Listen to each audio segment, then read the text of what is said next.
É. Mas me fala uma coisa, só para a gente encerrar. A questão com o Pittoli não tem te respondido mais para te receber como entrevistado da Auriverde? Eu queria que você contasse. Estou muito amargo com isso, porque eu achei um cara legal, o Pittoli, e eu mandei mensagem de WhatsApp para ele, com áudio, várias. Ele veio dizer, porque eu tenho também contatos dentro da Auriverde, né? Inclusive o Alexandre Garcia, por uma coincidência, eu, pelo menos a minha avó contava que ele tinha passado no concurso do Banco do Brasil junto com meu pai, lá no iniciozinho da década de 60, que meu pai passou em primeiro lugar, que gabaritou as provas, e parece que o Alexandre Garcia ou empatou com ele, ou enfim, eu sei que eu sempre tive o Alexandre Garcia como um jornalista muito bom, muito importante. Eu acompanhava ele já desde a Rede Manchete, né, depois na Globo, aquela coisa toda. Então, eu tenho meus contatos, digamos assim, dentro da Auriverde, e eu fiquei sabendo por duas pessoas que o Pittoli disse que tentou me mandar uma mensagem pelo contato que eu dei publicamente em vídeos de TikTok, redes sociais em geral, e que não conseguiu. Ora, se eu tenho o WhatsApp dele, se eu mandei várias mensagens para ele e para o Eduardo Borgo, eles visualizaram e não me responderam, há alguma coisa de errado nisso. Talvez eu esteja com o número errado, mas tem a foto deles, talvez seja uma secretária, não sei. Mas aí, a partir de agora dessa entrevista, eles podem ficar sabendo. Eles disseram, segundo uma fonte, o Pittoli teria dito que achou que isso virou uma lavação de roupa suja, né, uma coisa pessoal, e ele não queria trazer a coisa pessoal. Ora, essas informações que eu estou dando aqui mostram que não é algo pessoal. Não é que eu reagi de uma maneira bastante personalizada em relação à questão da sexualidade, que parece que não tem nada a ver com isso, mas qualquer pessoa ante um pedófilo, se não tem esse tipo de reação, é porque lhe falta moral, lhe falta aquela faísca, aquele gatilho que todo ser humano decente deve ter contra esse tipo de coisa. E eu comecei a focar nisso, porque não adianta eu ficar dizendo no Instagram que o cara que não foi o Kassab, que as pessoas só vêm dizer que eu fui pago pelo Kassab, que isso aí é coisa montada, né, etc. Então, eu comecei a focar numa coisa que, para mim, é mais importante do que o Kassab, que é ficar chantageando menores de idade para ter relações sexuais. Por mais que seja importante para a história do Brasil, a questão da facada é importantíssimo para o ser humano que não haja alguém com essa capacidade de chantagear um menor de idade para que tenha relações sexuais com ele. Então, eu foquei bastante nisso. Isso não é pessoal, isso não é porque eu não tenho nada contra o Patrick em si. Afinal de contas, eu tenho a minha vida completamente separada da dele. Eu só estou nessa história porque me colocaram nela. Porque primeiro o Patrick foi falar meu nome, o Eduardo Borgo foi falar meu nome, aí eu não poderia, até fui contra, o meu pai não queria que eu desse entrevista, dissesse que eu não botasse, né, o meu nariz nesse vespeiro, que ia ser uma cilada, mas eu não posso dizer não, porque é a minha profissão. Disseram meu nome, até então eu já tinha dado 3 depoimentos para quem? Para a polícia. Algumas pessoas dizem assim, mas por que não trouxe isso a público? Porque a minha profissão é importante, mas quando há um crime, a gente fala com a polícia. Não é para manchete. Claro que eu adoro manchete, adoro cliques, mas eu já tenho uma carreira tão longa que eu já não preciso mais desses orgasmos dos cliques. Eu já tive cliques o suficiente. E quando eu tive nas minhas mãos essa questão séria desse hackeamento e da questão do Kassab, eu trouxe para a polícia. E eu esperei que a polícia tomasse alguma atitude. E estou fazendo a mesma coisa agora. Eu falo sobre isso, mas as minhas principais ações com relação a esse caso são com a polícia, tanto a polícia sérvia quanto a polícia brasileira, a de Araçatuba e a polícia federal. Muito bom. A última, para a gente poder fechar aqui, a sua vida antes e depois do hacker, você se arrepende de ter trazido tudo isso à tona, como você mesmo falou, teve uma resistência familiar aí, hoje você está exposto, hoje você clicou Adélio Bispo, pôs Fabiano Gogo, vai já vincular no Google, você voltaria atrás diante de tudo isso que está acontecendo? Sua vida está um caos, está de boa, está tranquilo, mesmo com os hackeamentos? Não, minha vida não ficou boa, eu fiquei chamuscado, não me queimei, mas fiquei chamuscado. É extremamente desagradável saber que ele está com o meu TikTok, fazendo vídeos contra mim, publicando fotos minhas íntimas, que não me incomodam, mas eu sei que é uma coisa desagradável para o próprio público que está vendo esse tipo de coisa. Com a minha família, a minha mãe ficou doente com isso, porque, claro, para ela o filho está exposto, está correndo perigo, ela sempre imagina o pior, vão mandar me matar. Primeiro ela achava que o Kassab ia mandar me matar, agora acha que a máfia sérvia né? O meu pai ficou bravo, não queria que eu tivesse exposto o nosso sobrenome, que é um sobrenome único, só tem a nossa família com esse sobrenome. Então, pessoas, clientes dele, ele é um advogado tributarista, com clientes Brasil afora, clientes dele de outros estados, ligaram para perguntar quem é esse cara, é ligado a ti, e isso, ele que tem um tipo de atuação que não é como, por exemplo, o da Ledone, que é uma coisa pública, né, é criminalista, a atuação dele é de escritório, é escondido, ele não é uma pessoa que esteja em redes sociais, que gosta de se expor, ele foi, por mim, sem querer exposto. Então, isso tudo cria um abalo emocional em mim. É como eu disse várias vezes, o hacker, ao me tirar redes sociais, ao ficar mandando nudes meus, vídeos meus para pessoas, ele não faz nada mais do que a barata faz. Ela te causa nojo, ela tem alguma comidinha que tu tem que colocar fora, mas eu disse, a minha carreira não foi jogada no lixo. Os meus amigos, empregadores, colegas da República Tcheca nem sabem que isso está acontecendo, que é onde acontece a minha carreira. Então, nada mudou de substancial. Não foi um terremoto que destruiu a minha casa, mas é uma invasão de baratas na minha cozinha. E isso ainda está acontecendo. Eu ainda estou tendo que lidar com isso. Eu ainda estou tendo que arrumar certas arestas. Mas aí a resposta que eu dei para minha mãe foi a seguinte, porque a minha mãe, a minha irmã caçula, ela era delegada. Faz pouco tempo ela deixou de ser delegada, mas foi por 20 anos delegada. Ela foi fazer um outro concurso, isso é questão pessoal dela, eu não vou falar sobre isso aqui, mas eu disse para minha mãe, eu digo, mãe, tu tinha que ter se preocupado com a Miriam, a minha irmã, ter sido delegada. Ela que estava em perigo por traficantes, por criminosos em geral, por maridos que cometeram violência doméstica que ela botou na cadeia. Ela era a principal delegada de uma cidade lateral a Porto Alegre, cidade de Canoas. Então, se 20 anos não aconteceu nada com ela, tu tem que entender que eu, como jornalista, também faz parte da minha profissão.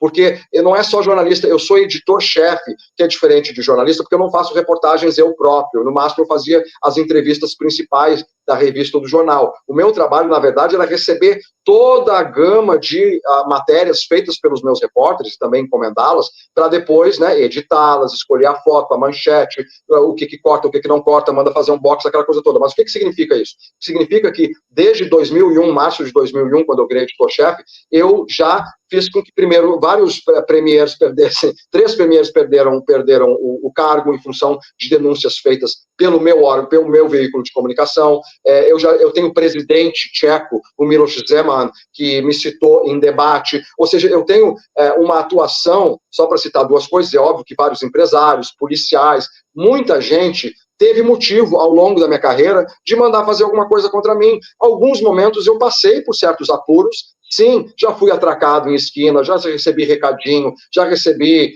ameaças, mas eu escolhi essa profissão. E se eu quisesse uma profissão que fosse segura, eu não estaria fazendo ela. Eu não escolhi nenhuma profissão baseada em dinheiro, porque senão eu estava trabalhando com meu pai como advogado. Eu simplesmente escolhi uma profissão por vocação, e mesmo que tu me digas hoje, olha, essa revelação vai levar a um atentado, eu faria igual. E não é porque eu seja herói, é porque isso é uma vocação, é como uma doença. A gente não consegue, é que nem orientação sexual. Orientação sexual, a maior parte de nós, ainda mais da minha época, eu lutei contra isso. Eu só fui ter uma relação mesmo com 22 anos, a primeira, a segunda com 27. Ou seja, não é porque eu queria, eu não queria, eu preferiria ser heterossexual, porque não teria problema, casado, né, marido, mulher, 2 filhos, carro, amante, cachorro, casa na praia. Mas não é essa a minha verdade, a minha natureza. Como jornalista, eu também sou assim. Eu sou um jornalista que eu prefiro passar fome do que trabalhar como assistente de político, né? Que o pessoal, quando perde o emprego, vai lá fazer discurso para político, ou seu representante dele, porta-voz de político. Recebi inúmeras propostas. Esse político que paga pela minha revista, como ele me conhece há 22 anos, ele já sabe, sempre disse, eu já sei que eu não posso dizer nada. Eu digo nada. Tu só diz tu só cuida do dinheiro. Não entra, não me diz o que é para botar na capa, quem é que eu posso falar, eu falo mal dele, porque eu também sou comentarista, eu nunca deixei de ser, desde 1999, eu tenho 2 colunas de opinião, uma num jornal, uma numa revista, não paga nada, é prestígio, eles te dão, não dá nem um salário mínimo no total, mas eu ali expresso minhas opiniões sobre geopolítica, sobre tudo possível, e várias vezes eu critiquei esse meu amigo e patrocinador. Então é isso, eu sou o tipo de jornalista que, apesar de ser raro, eu faço, custe o que custar, custe o meu emprego, custe o meu aluguel, custe o que está me acontecendo agora, as minhas redes sociais e essa incomodação diária, porque esse hacker, ele fica me mandando mensagem às madrugadas inteiras, eu bloqueio ele acha outro número, ele tem uma obsessão, o Cláudio Daledoni Júnior disse que ele quer me emular, que ele está me copiando, ele quer ser eu, né? Então, e isso é o pior. Eu, como uma pessoa que ficou mais ou menos pública, né, sou conhecido na República Tcheca, eu tive vários stalkers, eu tive várias pessoas, homens e mulheres, que se apaixonaram por mim pela foto na revista, no jornal, e quando eu vi, estavam meus amigos, e eu não sabia que tinham chegado lá por essas maneiras, né, espúrias. Então, eu já tive esse tipo de pessoa me enchendo o saco anos a fio, e é o que está acontecendo. Esse Patrick César da Silva Brito é mais um cara que está me infernizando. Mas o que eu digo é o seguinte, para finalizar, isso tudo é uma tempestade, é um furacão Milton, vai destruir, vai me destelhar, vai quebrar alguns vidros, mas depois ele passa, porque a água mole em pedra dura, tanto bate até que fura, ele vai acabar na cadeia, ele não tem futuro, o nome dele, ele fica dizendo que eu tô com inveja dele, porque ele apareceu na revista Piauí e no G1, eu digo, gente, tu apareceu como criminoso, quando eu apareço em algum lugar, é como jornalista, e geralmente é para bater palmas, eu não fui nem criticado, não achei ainda críticas contra o meu trabalho. Então, que inveja que eu vou ter, e é isso que eu digo, ele não tem futuro, eu tenho. O meu presente está chamuscado, eu ainda estou sem dinheiro, a minha revista recém está indo para impressão, eu só vou receber os lucros dela, o que vai ser lá por dezembro ou janeiro, né? A minha relação ficou estremecida com meu pai, que é uma pessoa essencial na minha vida, na minha subsistência, né, em função disso. Então, sim, foi um custo caro, mas eu já paguei custo caro antes. Então, quem já sofreu já não tem medo daquele sofrimento, porque já conhece ele. Muito Faria bom. tudo de novo. Muito bom. Muito bom. Jornalistas assim estão em extinção, né? A maioria, como ele falou, está se vendendo para a política, né? Eu me alistei para essa guerra também. Muita gente fala, você está falando mal, você acabou de sair candidato, não escondo de ninguém. Fui para tentar entender se tinha solução. Entendi que não tem. Ah, é porque você não ganhou. Não. Se eu ganhasse, eu tive uma resistência familiar, Gol, que você não tem ideia. A minha esposa não queria. A minha esposa não colou nenhum adesivo no carro. E eu não critiquei, não. Eu falei, eu entendo você. Votou em mim. Na hora da urna lá, votou em mim. Ficou até emocionado na hora que me viu dentro ali do pleito. Poxa, como brasileiro, para mim foi enriquecedor aparecer ali. Né? Claro. Muita gente não sabe, mas quando você se candidata, você tem que ter ficha limpa. Você deve investigar suas contas viradas do avesso. Então é uma validação. Ó, o Thiago é um cara, não que eu não soubesse quem eu sou, mas não é qualquer um que chega ali. 1000 se alistam, 600 conseguem chegar até o dia da votação, porque o resto vai caindo, porque esse aqui é ficha suja. Teve um monte de vice aqui, vice-prefeito aqui, que nem queimou a candidatura do prefeito. Então foi por isso. Mas a gente, como jornalista vocacionado, a gente faz isso mesmo. A gente abre mão do dinheiro. E foi bom para mim, para eu descobrir. Nem carguinho eu pedi. Nem carguinho. Tem gente que perde a eleição, fica no pé do... O meu prefeito da minha chapa tá favorito para ganhar agora. Tá todo mundo lá que era do outro partido junto. Tem cargo aí, tá liderando as pesquisas. Nem isso eu fiz.